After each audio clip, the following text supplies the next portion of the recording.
اس کام کی حقانیت کی دلیل یہ ہے کہ اس کام کے کرنے والوں کو وہ تمام حالات پیش آئیں جو انبیاء علیہ السلام کو پیش آئے ہیں. یہ اس کام کے حق ہونے کی دلیل ہے. اس لیے اس کام میں استقامت کے لیے اور اس کام میں یقین اور بصیرت کے بڑھنے کے لیے یہ انتہائی ضروری ہے کہ کام کرنے والوں پر جو حال پیش آئے اس حال کو انبیاء کے حالات میں تلاش کریں، بجائے اس کا حل اسباب میں اور اشخاص میں تلاش کرنے کے، اور بجائے ان مشکلات سے نکلنے کے واسطے بجائے لوگوں سے شکایت کرنے کے اور بجائے مادی اسباب اور وہ اہل مناصب جن کے ہاتھوں میں مادی اسباب ہیں، بجائے اپنے حالات کا حل ان میں تلاش کرنے کے اپنے حالات کا حل انبیاء علیہ السلام کے حالات میں تلاش کرو. یہ بہت بنیادی ضروری بات ہے، کیونکہ اس کام کے کرنے والے ان پر جو حالات آئیں گے وہ حالات انبیاء اور صحابہ کی لائن کے ہوں گے. ان پر آنے والے حالات کی نوعیت اس کام کے نہ کرنے والوں کے مقابلے میں بالکل مختلف ہوگی. یہ بھی نہیں کہہ سکتے کہ جو حالات اور لوگوں پر نہیں ہیں وہ ہم پر کیوں ہیں. حضرت عمر رضی اللہ تعالیٰ عنہ نے حضور اکرم صلی اللہ علیہ وسلم سے یہی سوال کیا تھا کہ جو حالات ہم پر آ رہے ہیں حالانکہ ہم اطاعت پر ہیں، تو یہ حالات ان پر کیوں نہیں ہیں جو دین کے لیے عداوت پر ہیں. تو حضور اکرم صلی اللہ علیہ وسلم نے اپنے صحابہ کو یہ بات اچھی طرح پڑھائی اور سکھلائی تھی کہ تم راستے سے ہٹ کر چلنے والوں کے تعیش سے متاثر مت ہونا اور اپنے اوپر آنے والے حالات میں مایوس مت ہونا، کیونکہ جب کام کرنے والے دین پر آنے والے حالات کا حل دعوت سے ہٹ کر دیکھیں گے تو یہ حالات انہیں کام سے ہٹائیں گے. یہ سب سے بڑی خرابی اور بڑا نقصان یہ ہوگا کہ اب یہ کام سے باہر جب حالات کا حل تلاش کریں گے تو انہیں یہ چیز کام سے ہٹائے گی کہ تمہارے کام مسائل کا حل ہمارے پاس ہے. اس کی ایک چھوٹی سی مثال میں دیتا ہوں تاکہ بلا اور امتحان کی انتہا معلوم ہو جائے. میری بات بہت اہم ضروری ہے، بلا اور امتحان کی انتہا معلوم ہو جائے، کیونکہ کعب بن مالک رضی اللہ تعالیٰ عنہ یہ خود فرماتے ہیں کہ جتنا سخت امتحان میرا ہوا اتنا سخت امتحان کسی کا نہیں ہوا، اور جتنا میں نے اپنے امتحان میں اپنے آپ کو سچا کر کے دکھلایا میرے جیسا سچا بھی اور کوئی نہیں ملا.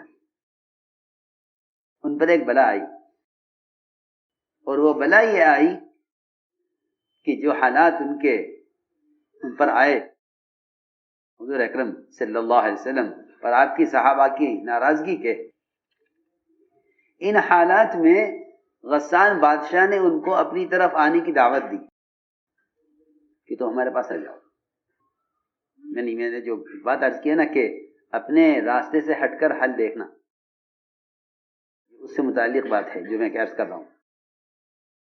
غسان بادشاہ نے کہا ہمارے پاس آ جاؤ، اور یہ باطل کا ہمیشہ معمول رہا ہے کہ جب اہل حق پر حالات آتے ہیں تو باطل اپنے مال اور اسباب کو ان پر کھول دیتا ہے تاکہ انہیں اپنے حالات کا حل ہمارے پاس نظر آئے.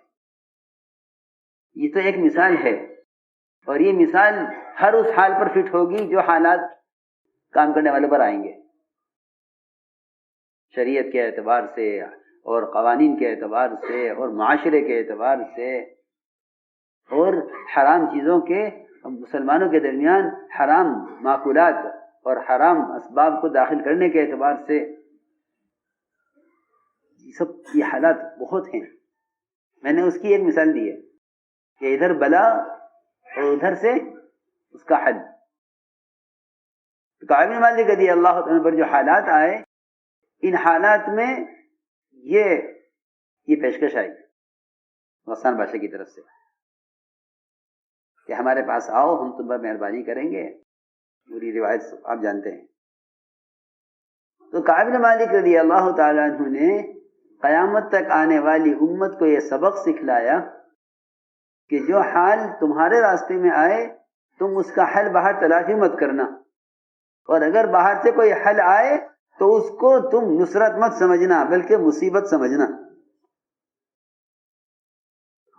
تو یہ روایت میں کہ کعب بن مالک رضی اللہ عنہ نے اس خط کو تنور میں جلایا اور یہ کہہ کر جلایا کہ ایک مصیبت تو ختم نہیں ہوئی تھی کہ دوسری مصیبت آ گئی.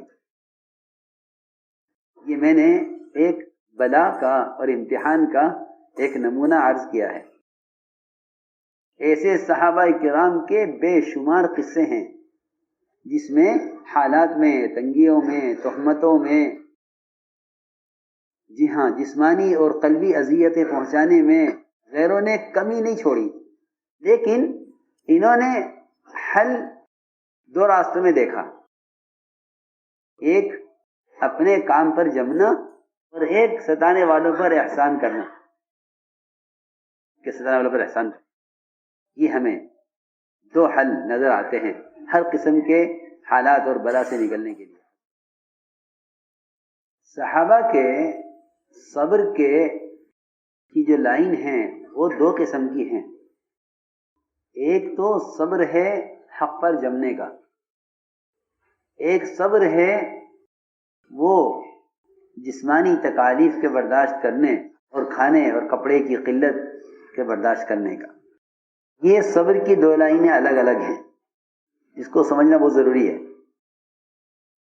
صحابہ کا جو صبر ہے وہ دو لائن کا ہے. ایک تو صبر کی لائن یہ، تو وہ تو امت پر اب نہیں آئے گی کیونکہ اللہ نے وسعت کر دی ہے، مال میں، چیزوں میں فراوانی ہو گئی. اور یہ اصولی بات ہے کہ جو چیز دو حصوں میں تقسیم ہوتی ہے، اگر ایک راستہ بند ہو جائے تو دوسرے راستے پر آمد بڑھ جاتی ہے. یہ میں ایک مثال دے رہا ہوں کہ صبر کی دو حصوں میں صبر بٹا ہوا تھا. وہ ایک راستہ بند ہو گیا، استقبال کا زمانہ آ گیا، فتوحات کا زمانہ، مال کا زمانہ، استقبال کا زمانہ. تو یہ راستہ تو بند ہو گیا. ہمیں ملتا یہ ہے کہ فتوحات کے زمانے میں اور استقبال کے زمانے میں صحابہ پر ذمہ داری کا صبر بڑھ گیا. کہ صحابہ کی سب سے بڑے صبر کی بات یہ تھی کہ ان میں ایک وحدت کلمہ تھی. یہ بہت ضروری اور یہ ذمہ داری کی بات ہے، وحدت کلمہ. حضور اکرم صلی اللہ علیہ وسلم کے پاس ایک عملہ تھا مجتمع اور معتمد، جس کو پرانا کہتے ہیں. ہماری اصطلاح میں وہ آج پرانے کہے جاتے ہیں. وہ زمانے میں ایک معتمد عملہ ہوتا تھا، معتمد ایک عملہ ہوتا تھا. وہ معتمد عملہ، میری بات بہت ضروری ہے، یہ معتمد عملہ باطل کی مداخلت سے حفاظت کرتا تھا کہ باطل کہیں سے داخل نہ ہو سکے. یہ ایک دائرہ تھا، رنگ، مضبوط دائرہ تھا. اس دائرے کا ایک کڑا وہ حضرت عمر تھے. اشدہم فی امر اللہ عمر، اس لیے فرمایا. اور حضرت عمر کی وفات سے اسلام کے قلعے میں جو دراڑ پڑی ہے، یہ سلما اور یہ دراڑ پھر کبھی بند نہیں ہو سکی. اس سے اسلام نکل رہا، داخل نہیں ہو رہا. میں مثال دے رہا ہوں ساتھ کے ساتھ. تو میں نے عرض کیا کہ ایک پرانوں کا ایک مجموعہ تھا جن کی وحدت کلمہ سب سے اہم چیز تھی، تو کہیں سے باطل داخل نہیں ہو سکتا تھا. صبر کی آزمائش ہے وہ یہ ہے.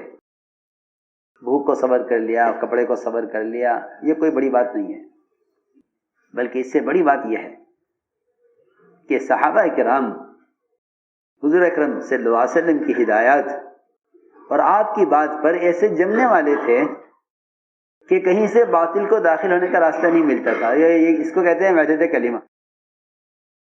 وحدت کلمہ ایک بات یہ میں نے اس لیے عرض کیا کہ کام کرنے والے ساتھیوں کی اجتماعیت، ان کے درمیان وحدت کلمہ، یہ کام اور دین کی حفاظت کے لیے اتنا ضروری ہے کہ دین سے متعلق تقاضے پورے ہو نہیں سکتے جب تک ساتھیوں میں وحدت کلمہ نہ ہو. یہ صحابہ کی ایک خاص صفت ہے. اس لیے اللہ تعالیٰ نے ان کے ذریعے سے اسلام کو قوت دی ہے. اسلام کو قوت جو ملی ہے وہ صحابہ کی صفت کی وجہ سے ملی ہے کہ صحابہ کرام مداہنت سے پاک تھے کہ باطل کو بھی راضی کرو، حق کو بھی راضی کرو. یہ نہیں، مداہنت نہیں، صحابہ کی یہ صفت ہے. اس لیے انصار کی جو قربانی ہے وہ قربانی صرف یہ نہیں ہے کہ مہاجرین کو ٹھکانہ دیا، کھانا دیا، مکان دیا، اور نہیں، یہ نہیں، بلکہ انصار کی سب سے بڑی قربانی یہ ہے کہ انصار نے آپ صلی اللہ علیہ وسلم کے امور کی تنفیذ کے لیے اور انصار نے آپ صلی اللہ علیہ وسلم کی بات کو چلانے کے لیے اپنی قوم کی پرواہ نہیں کی. یہ اصل بات ہے. تو ہم نے عرض کیا کہ سب سے اہم اور اللہ کی مدد کے اترنے کا جو سب سے بنیادی اصول اور سبب ہے وہ یہ ہے کہ جب حق کے چلانے میں حالات آئیں تو اس میں صبر کیا جائے. اس صبر پر اللہ کی طرف سے خوشخبری ہے. وبشر الصابرین. جب حق کے چلانے میں حالات آئیں تو اس میں صبر کیا جائے. اس صبر پر اللہ کی طرف سے خوشخبری ہے. وبشر الصابرین.